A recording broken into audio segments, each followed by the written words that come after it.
Bienvenue dans la 4e journée d'intention aujourd'hui.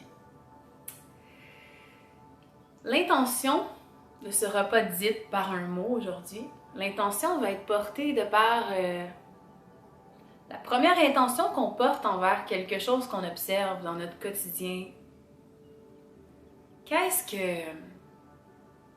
que je donne comme première intention par rapport à quelqu'un ou par rapport à une situation lorsque je le regarde? Par exemple, une femme s'attend à ce que son mari fasse le ménage. Le mari, même si elle avait dit de remplir la lave-vaisselle, il ne l'a pas fait.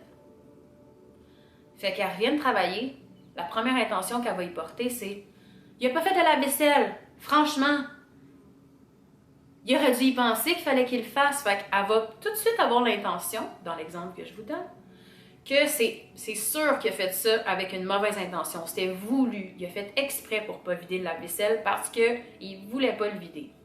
Mais en fait, si elle posait un regard d'amour sur son mari, par exemple, puis qu'elle se disait « Je l'aime.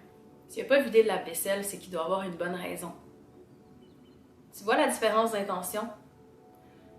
D'amener la bonne intention, l'intention d'amour en premier, envers toute situation. D'être capable de se mettre à la place de l'autre. D'amener la compassion dans l'intention première, toujours. Puis si jamais c'est pas le cas, puis que tu entends ton intention dire « Voyons donc ben laide comme elle s'est habillée un matin. » C'est un jugement. Quelle intention?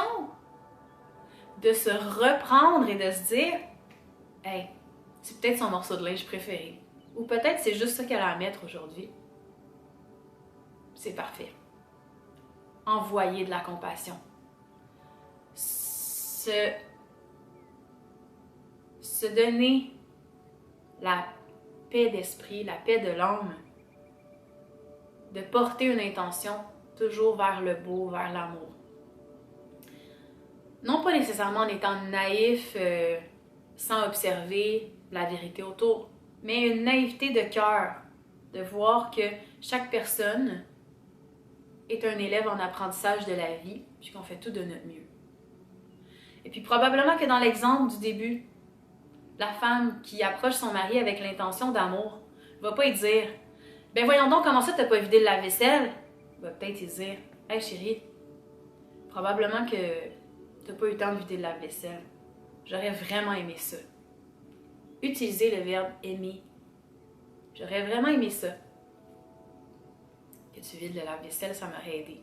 Et là, ça va laisser l'espace au mari de s'ouvrir lui aussi sur le fait que hey, je suis désolée, j'ai été retardée, j'ai eu un appel important, puis il a vraiment fallu que je le prenne. Mon intention, c'était de le vider, par exemple. Fait qu'il va pas se sentir opprimé par « Oh mon Dieu, elle veut vraiment que je vide le lave-vaisselle. » Puis là, ça va rester un climat de paix, d'harmonie qui va amener la discussion, qui va amener l'échange, le partage équitable entre deux personnes. Dans la situation va rester belle. C'est ça, partager sa vie. Donc, observez vos intentions. Avec quelle intention j'approche une situation? Avec quelle intention j'approche un humain? Avec quelle intention je m'approche? Est-ce que je suis sévère envers moi-même? On se revoit dans une prochaine capsule. Pour en savoir plus ou pour venir connecter un peu plus avec moi, tu peux visiter mes réseaux sociaux, aller voir mon site web et même m'écrire en privé pour des séances. À bientôt!